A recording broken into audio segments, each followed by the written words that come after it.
karavėlių. Nebus tai, kaip buvo. KGB nežudys jau žmonės, į Sibirą nebe. Kas iki devinę, iki jo ir rytojų. Gali drąsiai leisti vaikus į darželį, mes tikrai jais pasirūpinsime. Darželį ir viskas bus gerai. Bus gerai. Viskas bus gerai. Gerbiam Lietuvą. Nors policija dirba labai daug policijos pareigūnų, tačiau be jūsų visuomenės pagalbos pasiekti įspūdingų rezultatų beveik neįmanoma. Sveiki. Manau, gyvenimas Lietuvoje tik gerėja. Visi, kas nori, tikrai gali užsidirbti. Ir aš tikiu, kad viskas yra Dievo rankose. Viskas bus gerai.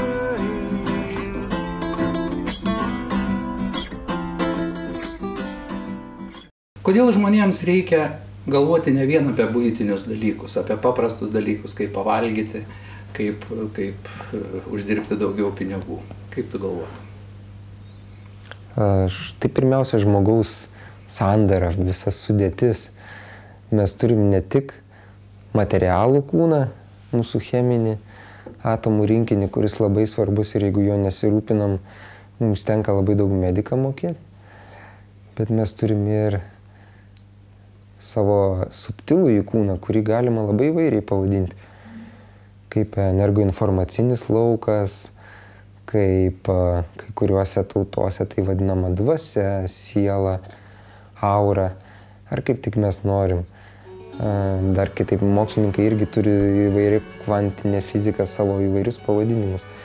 Kitaip sakant, žmogus yra labai sudėtinga, netgi nebūtų galima pasakyti mašina, kūnas jau sudėtinga mašina, bet ją valdo, kontroliuoja ir už viso to stovi jau neregimas laukas, tai yra mūsų subtilus kūnas, jeigu taip paprastai išsireiškus. Tai yra didžioji dalis informacijos, didžioji dalis visos mūsų patirties, atminties ir viso kito ten kaupiasi.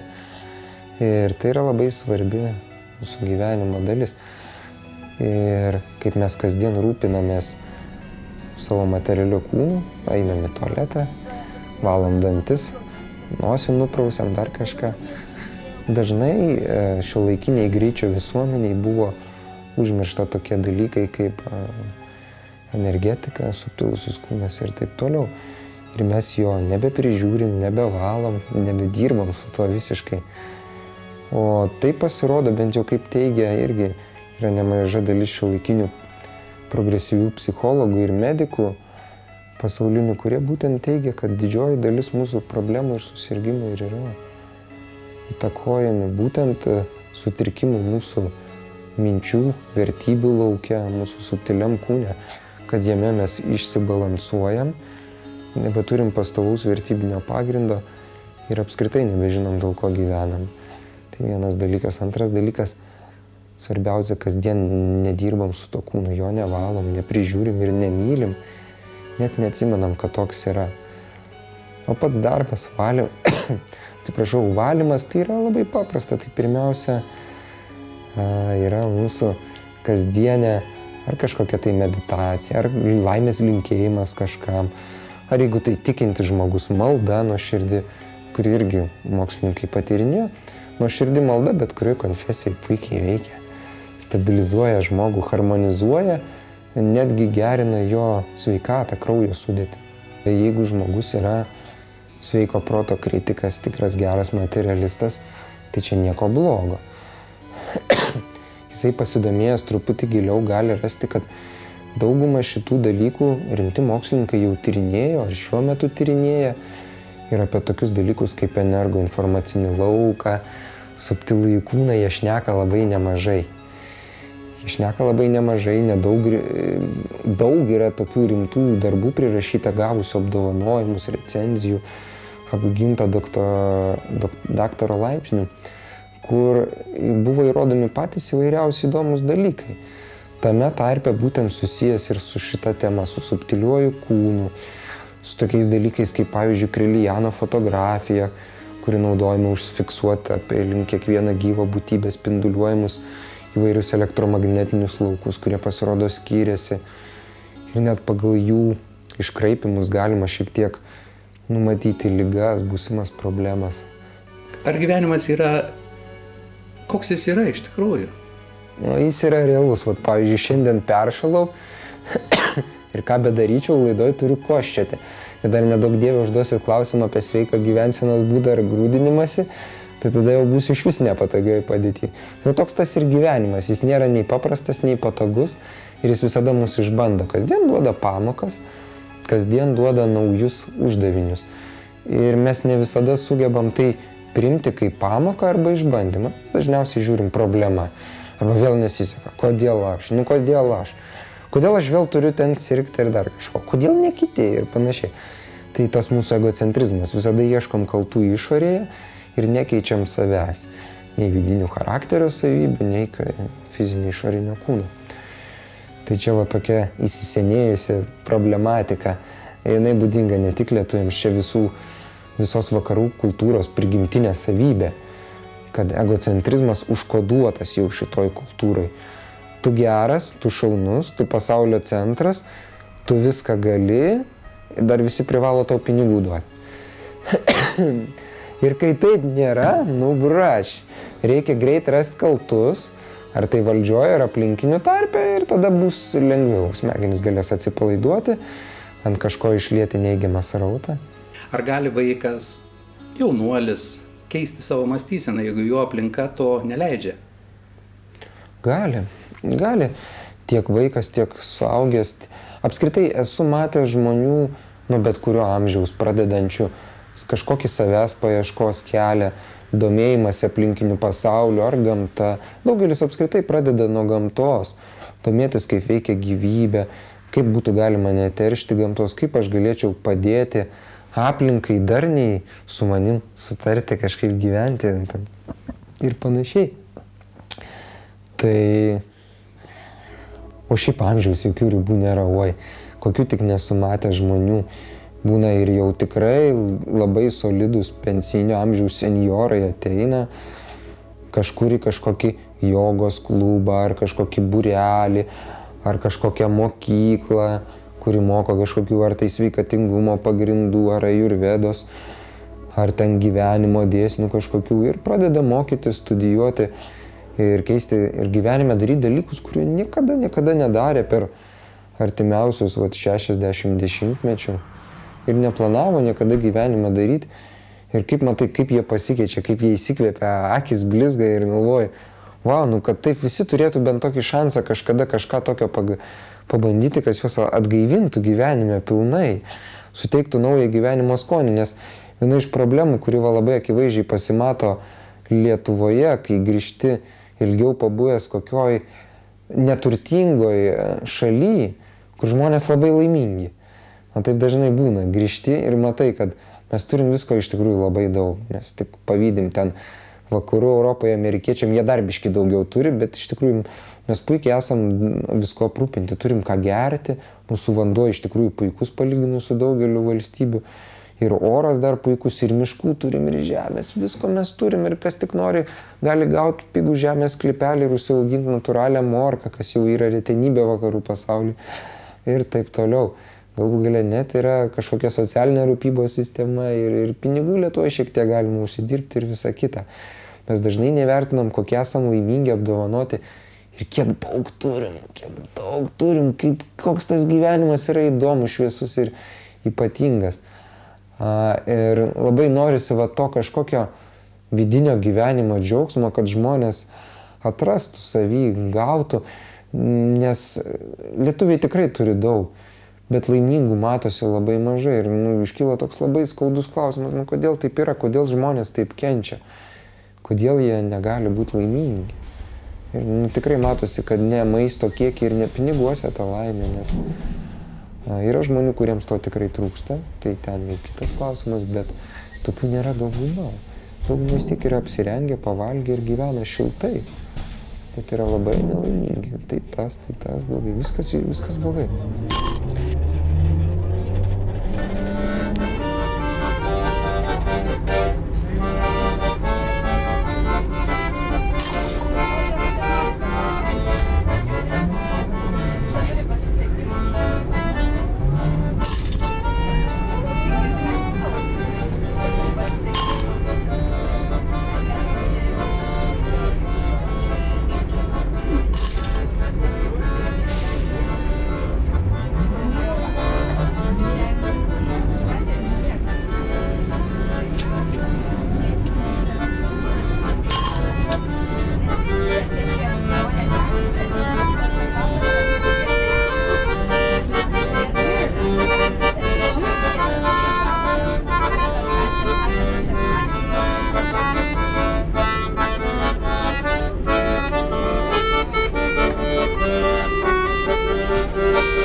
Tai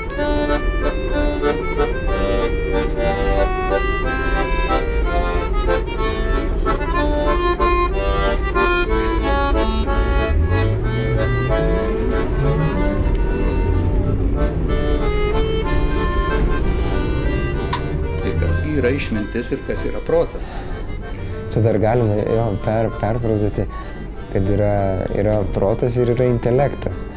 O dar žemiau proto yra juslės mūsų, tai yra liežuvis, nosis, akys ir taip toliau. Mes ten norim visko matyti, girdėti, užuosti ir viskas, kad skaniai, gražiai būtų. Protas jis toks labai paprastas. Proto funkcija mokslininkai vardina labai paprastai, vienetukų nuliukų principas. Noriu, nenoriu, taip ne, skausmas, malonumas, jis tiesiog skirsto, atmeta. Ir protas visada siekia malonumą čia ir dabar ir iš karto. Jį nedomina, kad jeigu aš dabar porą metų pakentėsiu, paskui turėsiu daug kažkokių gerų vaisių, malonumų ar kažko. Čia ne proto funkcija. Protas, jis visko siekia dabar, čia ir iš karto. Ir jis nesupranta atidėjimo arba askezės arba kažkokio tai darbo įdėjimo dėl ateities ir panašiai. Atsiprašau. O intelekto funkcija ir yra padaryti protingus sprendimus ilgalaikius. Jisai analizuoja, vertina ir viską mato iš aukščiau. Tai jau yra intelekto funkcija. Bėda, kad šiais laikais intelektas yra labai bukinamas ir išjunginėjimas. Ta labai sėkmingai daro visa mūsų supanti aplinka. Tai pirmiausia mūsų auklėjimo sistema, kuri iš prigimties nėra skatinanti daug kūrybiškumo, saviraiškos ar kažkokio originalumo ir taip toliau, jinai išjunginėja intelektą. Tada mūsų šiuolaikiniai filmai visokie, laidos ir panašiai, kurių dauguma, kaip mokslininkai, kaip patyrinėjo Amerikos televizijos laidas ir visą kitą, padarė išvadą, kad praktiškai jų visų vidurkis yra statistinis 4 metų vaiko sąmonės lygis. Reiškia, ten šaudo, gaudo, kažką rodo, nuogo ir panašiai, o nieko ten gilaus, intelektualaus ar dvasingo nėra. Ir natūralu, nenaudojamas raumuo labai stipriai silpsta. Labai stipriai silpsta, taip mūsų intelektas, kai jis nenaudojamas, jisai labai ir jo nebėra. Ką norėtum iš savęs pasakyti? Tu bendrauji su daug žmonių įvairaus amžiaus. Ką iš savęs norėtum patarti? O, geras klausimas. Tai ką turbūt jau šiandien buvo kalba ir jau palietusi, kad žmonės pabandytų kažkada, pasiryžtų kažką pabandyti naujo, kažką gyvenime pakeisti, nes dažnai užtenka mažai paimti kažkokį filmą į rankas, knygą, kompaktą, nueiti kažkokią paskaitą ar seminarą, pabandyti kažką naujo gyvenime ir priimti tai atvirai, su atvira širdim, be kritikos. Ir tai dažnai įveda į žmogaus sąmonę, pasąmonę kažkokius galimus pokyčius ir viskas pas jį pradeda keistis. Nereikia kažkokių grandiozinių, ten super duper dalykų, nereikia kažko labai ypatingo. Reikia tik tais noro ir pasiryžimo kažką padaryti. Daeiti iki veiksmo stadijos. Mes dažniausiai labai daug žinom, labai daug skaitom, nieko nedarom. Čia vakarų visuomenės problema. Mes daug skaitom, daug žinom, nieko nedarom. Jeigu imti visumą, kad žmogus būtų laimingas, ką jam reikia daryti? Gal mes vėl kažkur liesimės prie tų pačių dalykų? Kad žmogus būtų laimingas. Labai geras klausimas. Na tai pirmiausia, kad žmogus būtų laimingas, jis turi jaustis kiek įmanoma sveikesnis, žvalesnis. Tai reiškia turėti gyvybinės energijos, gyvenimo džiaugsmo. Daugelis paskaitų klausytojų ir seminarų dalyvių dažnai parašo laiškus, kuriuose man dėkoja, nors aš čia ne prie ko, kad mes paklausėm paskaitą ten apie dienos režimą, kada keltis, kada gultis, ką valgyti, taip toliau, pradėjom daryti, atsirado džiaugsmo energijos, taip toliau, viskas atrodo keičiasi, mes laimingi, ačiū tau labai ir panašiai. Aš aišku ne prie ko, nes aš visada jiems sakau, kad tai ne mano dienos režimas, tai patikrintas daugelio metų ir daktaro Torsunovo nušlifuotas, rekomenduotas dienos režimas, kurį jis pats irgi nesugalvojo, nei iš oro išrado, o pasiėmė iš senovės ajurvedos mokslo ir dar visą ištyrinėjęs, panaudojo šiuolaikinės mokslo žinias, pritaikė nūdienai. Tai pirmiausia viskas prasideda nuo materialaus kūno, nes jeigu jame visiška betvarkė, Jeigu žmogus jame jaučiasi nekomfortabiliai, sunku, ligos spaudžia, nuotaikos nėra ir nėra energijos, viso kito, tai jau labai sunku. Sako, yra toks labai geras testas patikrinti, koks jūsų psichikos, sąmonės ir ypač kūno energetikos lygis. Reikia žadintuvą užsistatyti porą valandų anksčiau, tarkim, keliatės 6 ar 7 ar 8, užsistatėt porą valandų anksčiau žadintuvą ir stebėt, kaip jūs atsikelsi tada. Nuskamba žadintuvas 5 ryto. Ir iškart įsijungia protas. Intelektas jis greit neįsijungia, tai įsijungia protas. Taip, kiek čia valandų, viską. 5. Taip, man atrodo ankstoka, kaip 5, tamsoka. Reiktų dar 5 minutės numiegoti. Nežinau, jeigu 5, tai paskui jisai ramiai susitars ir daugiau. Be jokių problemų. Tai va, dažnai protas mus gražiai apžaidžia ir parodo, kad mes neturim daug tos energijos, valios. Ir jeigu mes nuskambėjus ankstyvam žadintuvui, tai reiškia, kad žmogus jau nėra pilnai sveikas, pilnai energingas, jam kažko trūksta jo pilnoj sudėty. Gali trūkti įvairių dalykų, dažniausiai trūksta pastovios laikų švarios mitybos, dažniausiai trūksta konkretaus dienos režimo, kelimosi ir eiti miegojimo tuo pačiu laiku, kuris atitiktų gamtos ritmus. Ir dažniausiai trūksta kasdienės kažkokios stabilios proto harmonizavimo ir optimizavimo praktikos. Tai gali būti ar kažkokia giluminė meditacija, ar jeigu žmogus tikintis kažkurioje konfesijoje, gali būti malda. Jeigu neįgilino širdį, jinai harmonizuoja irgi smegenų laukus ir juos suderina dienai. Lietuviai visada sakydavo, gera pradžia pusė darbo, arba ką pasiesi, tą ir pjausi. Kaip šauksi, taip atsilieps. Tai vat labai svarbu, kaip žmogus pradeda ankstyvą rytą. Nes tai programuoja jo praktiškai ir smegenų veiklos nuotaiką ir apskritai visą tokį bendrą didžiąją dalim tonusą visai dienai. Tai labai svarbu, kaip žmogus gebės elgtis dienos metu, kas vis dėlto pas jį vyraus jo psichikoje. Ir mes dažniausiai mokykloje, universitete ar šeimoje nesam to mokomi. Mes galvojam, kad svarbiausia yra materialūs dalykai. Kaip tu gyveni, kaip tu uždirbi, kur tu mokais ir panašiai. O pasirodo, tai netiek svarbu, jeigu tu neturi energijos ir gyvenimo džiaugsmo, tai tau nei 5 jachtos, nei 6 lėktuvai nedarys jokios prasmės. Tu vis tiek pasikarsi arba prasigersi ir taip toliau. Nes kai tu supranti, kad tu turi viską, bet neturi laimės, tai žmogų priveda prie pačių įvairiausių dalykų. Dažnai apie žvaigždės galim pasiskaityti, prie ko tai priveda. Ne veltui pusė Holivudo žvaigždžių yra nuolatiniai narkotikų reabilitacijos centrų klientai, labai paklausus.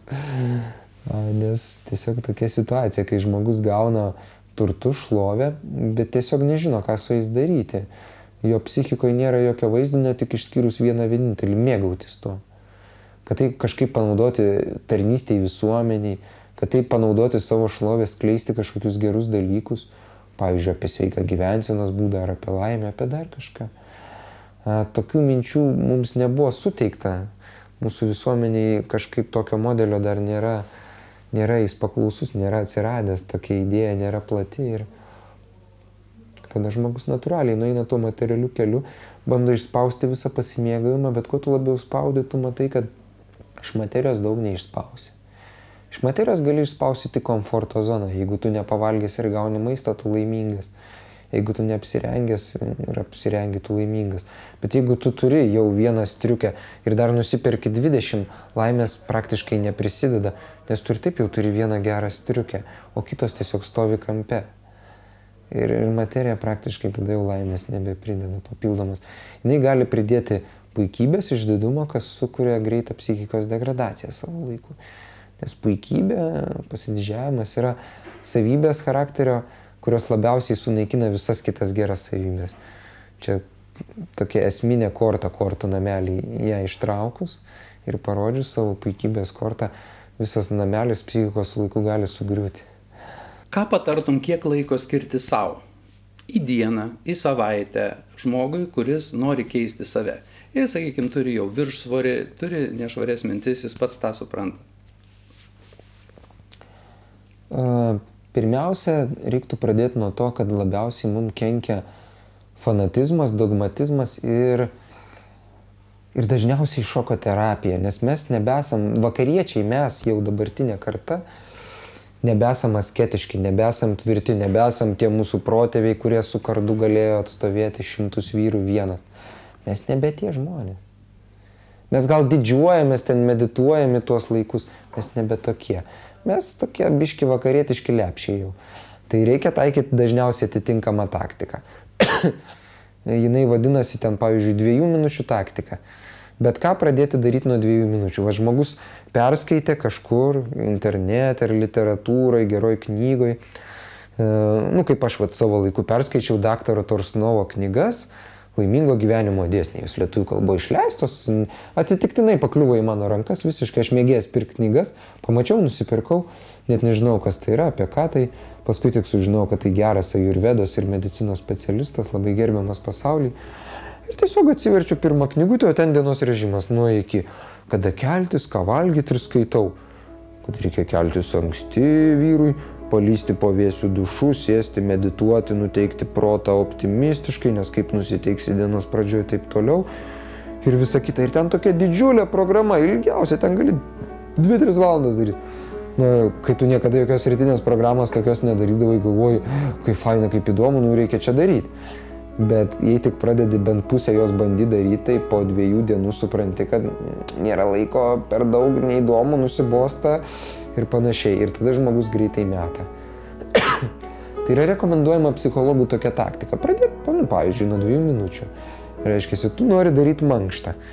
Tai kad protui, nes svarbiausia yra susitarti su protu, kad protui nebūtų šoko terapija, tu darai kas rytą 2 minutės, tarkim savaitę. Tada pasuki kartelę iki 4 minučių. Protas to šuolio didelio nepastebės.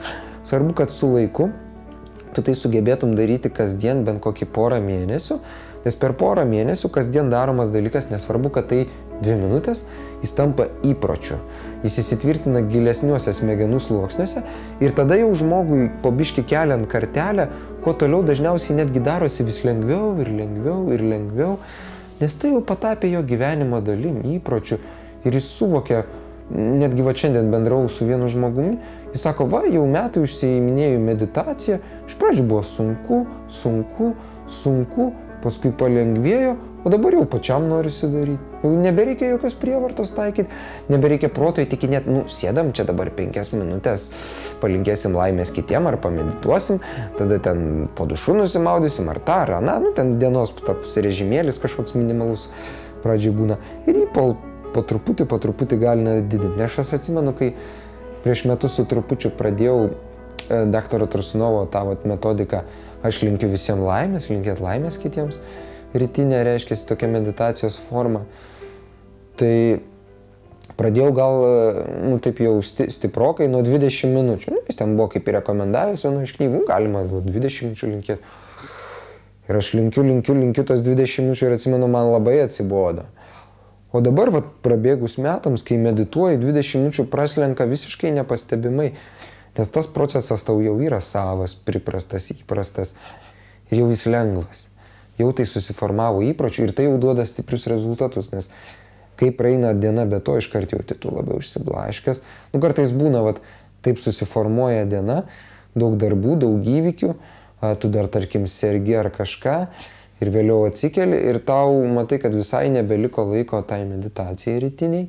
Tu galvoji, dienos metu kažkada pamedituosiu, bet ankstyvos rytinės meditacijos nieks nepakeis, nes tai ypatingi smegenų dažniai, ypatingi laukai. Aišku, kad ir dienos metu geriau negu nieko. Tai labai stipriai jaučiasi. Ir atsakymas, rekomendacija yra pradėti viską gyvenimą daryti po truputį ir su laiku pasirinkti žingsnelį, bet jį daryti griežtai, ar kas savaitę, ar kažkiek laiko, ten dadėti po kelias minutės kažko tais prie kažkokios praktikos. Ir tada protas, nes jis svarbiausias mūsų draugas arba priešas, kaip kurioje situacijoje, jisai nepastebės to ir per daug nepanikuos. Jam tai taps kaip ir įprastas dalykas ir jisai nešauks kaip varlė įmesta į verdantį vandenį. Jisai varlė įdedam į šaltą ir po biškį keliam temperatūrą, be problemų ją išvirsim, jinai neiššoks. Bet jei metam į karštą, jinai iškart iššoka iš puodo. Čia lygiai tas pats, protą tik įmetam iškart ir žiūri, o, tai ką aš dabar kas rytą kelsiu 6 ryto, lys po šalto dušu, paskui čia vers mane koncentruotis į kažką ten, medituoti ar laimės linkėti, ar ten būti gerų žmogum, ar melis, o Dieve. Va, jau jis kitą rytą kūrė mintį, kaip čia jį nuo tos programos atmuilinti, ką čia kokią gerą mintį jam pakišti, kad jis lovai pasiliktų.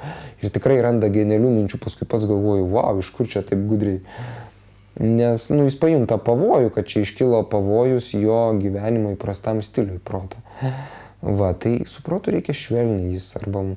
Nes kai su juo švelniai jis pripranta, tada jis tampa mūsų draugas, nes jis perima tai, ką mes norim, kad perimtų. Ir va, kaip šiandien man kolega minėjo, jis tada netgi jau pradeda norėtis. Jau pats protas tada, va, ir man kažkada buvo atsikeli ir jau kažkur skubi ir protas taip, tai gal prisėdam biškį, pamedituojam, paskui geriau jausimės, diena geriau praeis, seksis viskas labiau. Jo, tikrai, ačiū. Ir sėdi ir darai ir galvoju, wow. Net protas kartais padeda, o ne tik visus kritikuoja, maišo ten ir panašiai.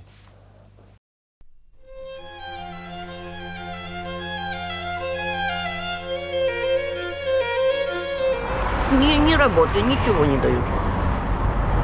Только что вот бесплатно полечили после этих порезов.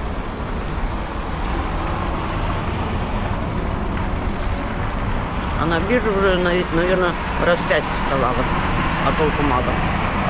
Работы не дают. Это хорошо, что мужчина проходил строитель, так меня отправили сразу в больницу. Так бы и кровью излилась.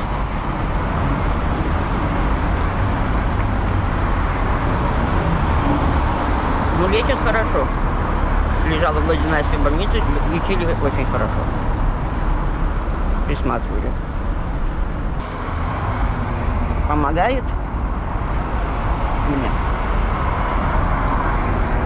В голову не дает умереть.